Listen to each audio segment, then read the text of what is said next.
welcome back to another episode of Metal Massacre Fab Shop. Today we are going to be back on the 65 step side, but first thing we need to do, get this thing off the flat tires that it's currently sitting on and get it back in the shop.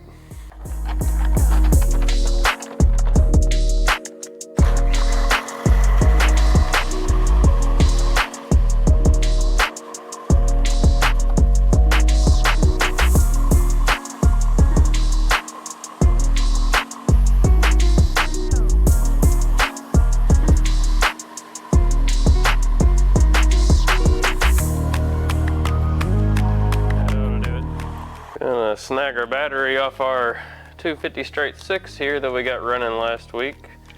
If you didn't see that video, make sure you did, because it was a pretty fun little video bringing back this old 250 straight 6. I'm really hoping this old thing kicks off. I haven't had it running in probably a little bit over a month or so, so we shall see. Alright, we need a negative over here. Negative. We got the mystery click that always happens whenever I plug the battery in. I'm not sure what that engages, but it does engage something. See if we can get this thing turning over.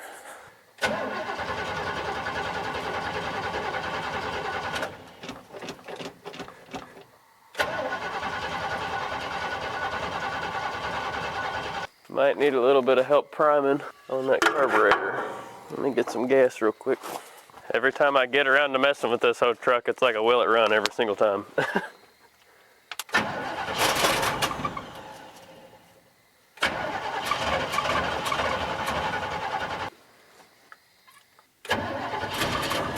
Oh man, it wasn't supposed to take that long to get it inside. Oh man, always something with these old trucks. Ain't got no gas in it.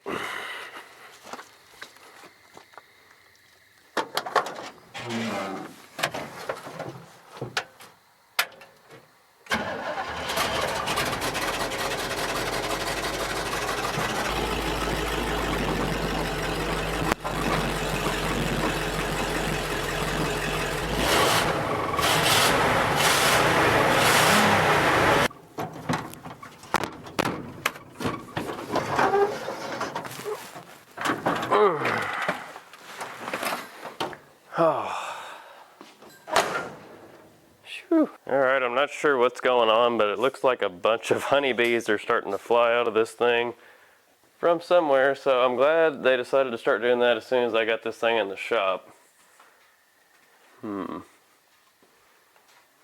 Jesus, good Lord, help us. Oh no, it's went bad. God help us. Yeah, look at this hood. You kind of see the dots just kind of going around on that thing. That's all bees.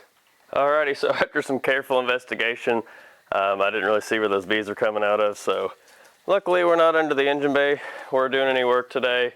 We're going to be working on this carrier bearing that has failed on this truck, and I probably shouldn't even drove this thing in here, but didn't feel like getting the tractor out and all that stuff. But let me get you in here and I'll show you what I got going on. So our carrier bearing, as you can tell, is not doing much carrying anymore. It has since separated from the actual mount, and the drive shaft itself is just laying down in there. So a closer look down here. This is our carrier bearing we got. And like I said, it's not doing much carrying right now. It's supposed to be attached up here to this bracket, which it no longer is, allowing the drive shaft to kind of do a little bit of a dance. Our game plan for tonight, hopefully, we're going to try to get this drive shaft out, and then we're going to try to get this old carrier bearing unit out, and then here in just a second, I'll show you what we will be installing. Ooh. So what we are installing is a milk train. It is a new billet carrier bearing. I've got one in my 64. I like the way they look, and I think it's just a beefier design than what the factory came with. This one's just kind of a generic one, I think.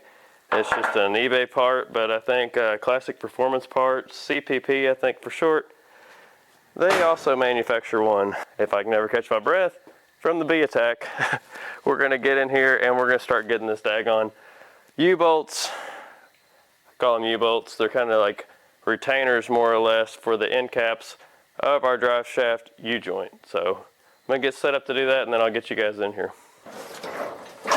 Oh, good God, I forgot that bed's not bolted to nothing. That would have been good. Just gotta wiggle it just a little bit so you can pull this thing out of your transmission. Oh, there it is. We'll just start feeding it out the back. Then I'll let you guys go ahead and start pulling on that thing while I feed it to you. Come on now, pull. Alrighty, so as you can see here, this completely broke off of our frame, which you can see our new one here, extremely beefy compared to the old stamped steel one we have here, and the rubber just gave up and everything else. I have heard people say that driveline vibrations and everything are a little bit rougher with this because it is a lot more rigid than your factory one with the rubber. But I've ran one of my 64 for a long time now, and I don't really notice anything as long as you got your pinion angle and everything set correctly. There is a nut right in here. Hopefully you can kind of see that there. I think what we're gonna have to end up doing, and I'm gonna be 100% transparent here, this is gonna be my first one I'm doing as well, but I'm gonna knock this U-joint right here loose. And what that's gonna do is allow us to get this drive shaft pulled away. And then we can come in here and get this nut right here out, hopefully pulling this knuckle off. And then we can pull this off, put our new bearing on, and then reinstall accordingly. So like I was saying, we're gonna have to take these U-joints off. So first thing we're gonna have to do is get these old C-clips off of here, and they just usually pop right out of place.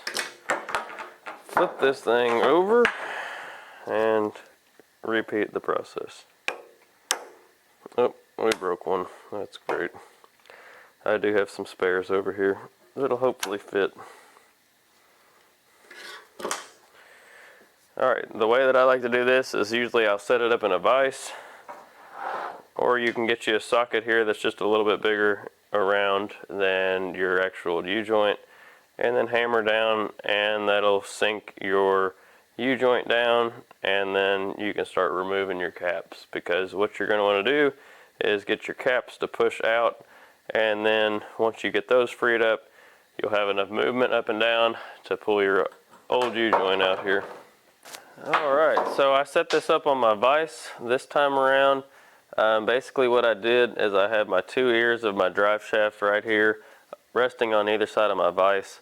So when we strike down on this, all of our force is going to be applied on this drive shaft, making this cap of the U-joint wanting to drive up while the drive shaft, I guess the cap will actually stay where it's at, but this ear right here is going to want to come down.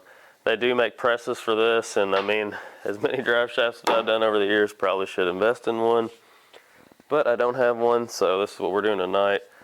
Next thing is grab your best metric socket, because nobody really uses those things, and we'll put it on here and we'll start tapping this thing down a little bit.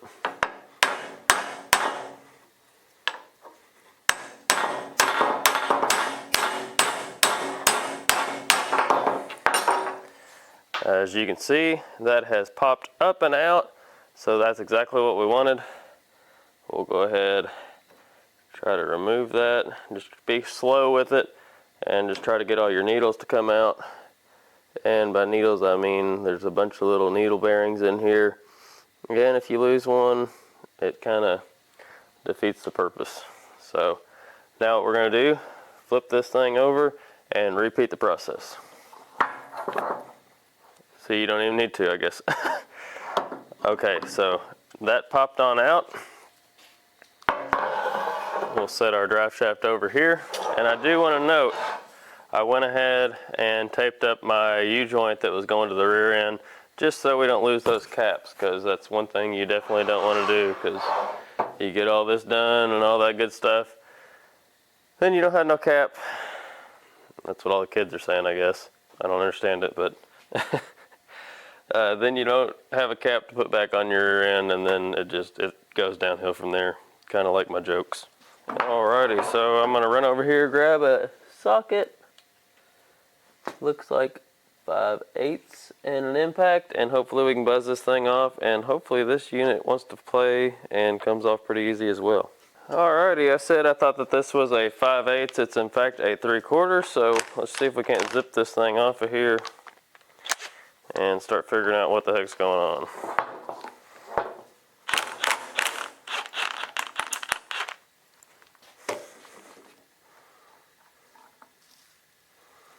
Looks like we got a washer and a lock washer. Give this thing a couple taps, hopefully. It is coming off, and it is splined in here, which the splines make it to where you cannot get this thing wrong. It looks like in here there's a big opening on the very top. I just wanted to make sure because the drive shaft is balanced, and I didn't want to get this thing out of balance by putting it 180 out or something like that. Spray a little lube up in these things. Just gonna tap this thing back on a little bit. Just keep working it back and forth till this thing comes off, I guess. And yes, I should have my safety glasses on, I guess. I've got called out a couple times on that so far.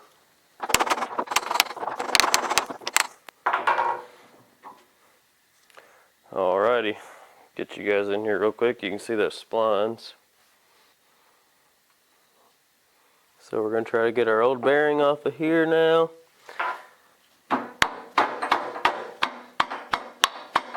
And a puller would probably be nice for this, so let me see if I got anything that'll work. Alright, I've got our puller set up here on our bearing. And I'm going to try to just start walking this thing off a little bit.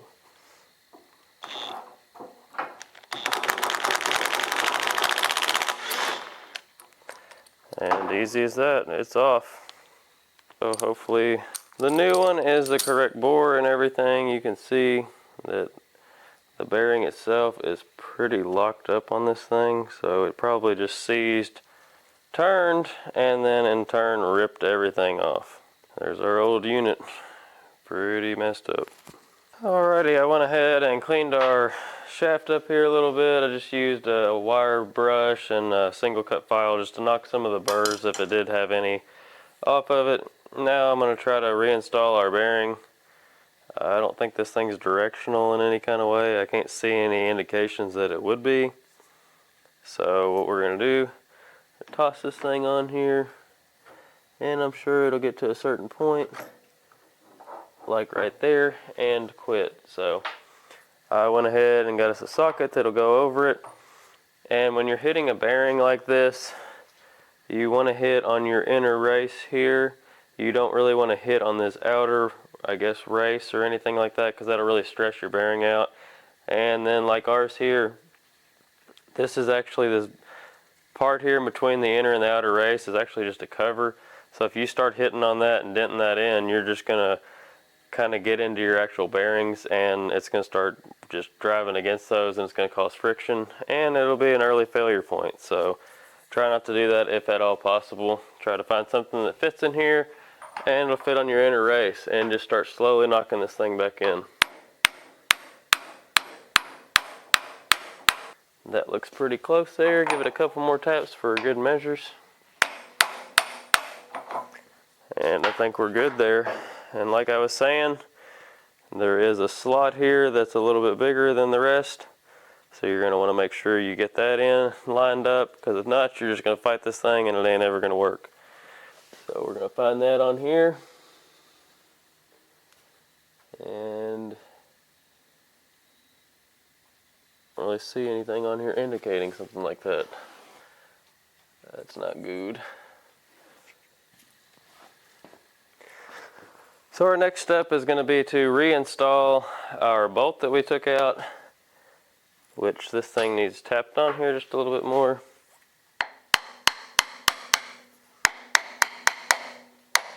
Alright, so I guess I lost a little bit of memory, deleted a lot of stuff off my card just now. So what I ended up doing was just like I did whenever I took this thing off. Just came in here and got our bolt back in here. So our bolt's tight, our bearing is free, and everything's looking good. Nothing's bound up or loose. So Next thing we're going to be doing is getting our U-joints back together, and then we'll be able to put it on our old shaft. Alrighty, I'm just going to go in reverse order here. Get our universal joint. I'm going to go up through this one. Looks like we might have to tie up our universal joint that didn't come out. I have to tap it down just a little bit just to get this thing back in here.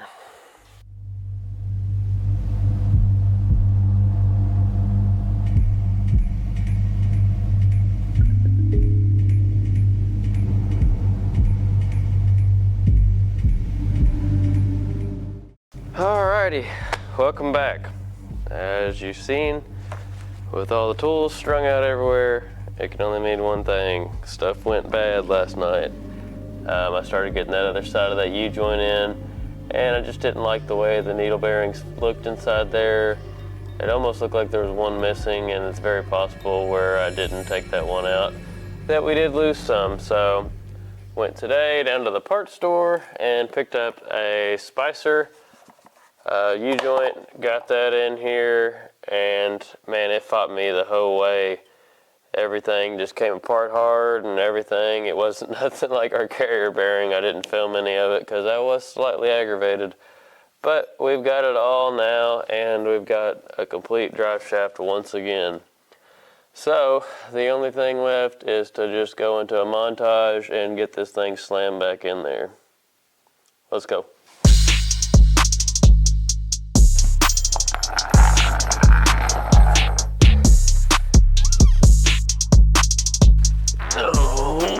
Oh, spider web, how does that even happen overnight?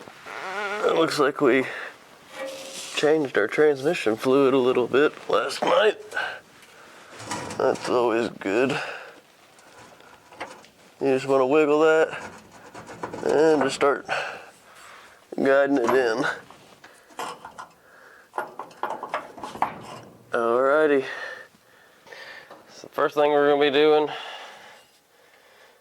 is probably getting the back wheels off the ground because this thing is not oriented the right way. Alright, so now, like I was saying, we can turn our pinion here completely free. So now, let's revisit our U-joint. Slide our tape here that we had on here so it kept our caps on. Orient our pinion. Alright, now that that's all where we want it, take our U-bolts, repeat the process by just putting these things back on. Then we'll go back to our carrier bearing. That'll be our last thing we're going to mount up. This job was going so smooth yesterday, and then it turned into a nightmare when we get to that universal joint. That's how it goes though. Can't let it get you down too much. I feel better having a new U-joint there in the middle anyway, especially after the angles that thing was probably seeing while it was coming apart there.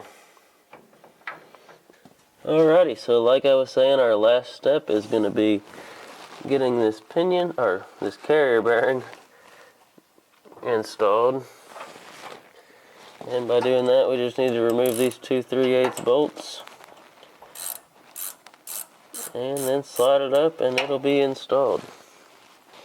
And the reason that I waited to the last to do this, I didn't want to have to fight this thing if I needed to pull it back some to get that to our pinion or anything like that, because this has slotted holes in it, so it's designed to move back and forth, and if we mounted this all up first, it would just become rigid, and that really wouldn't be what we're wanting, because we wouldn't be able to pull it back to get it hooked up to our pinion. So that's just why I waited till the end, in case anybody was out there wondering.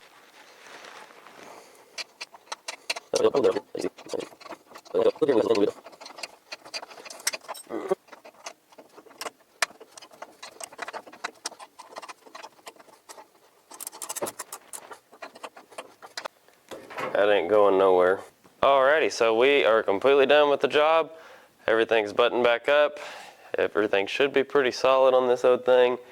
Much better than whenever I picked it up, because it's always made a noise, but like I said, it finally let go the other day whenever me and my daughter were just kind of cruising around the yard. So hopefully this proves to you guys that some of these daunting jobs that seem like huge tasks are not that big of a deal. You just got to get in and do them. I've been dreading this thing for a long time, but really getting in here doing it wasn't too bad, other than that universal joint. So hopefully it helps you out. Thanks guys for another one. Hopefully you enjoyed it. See y'all.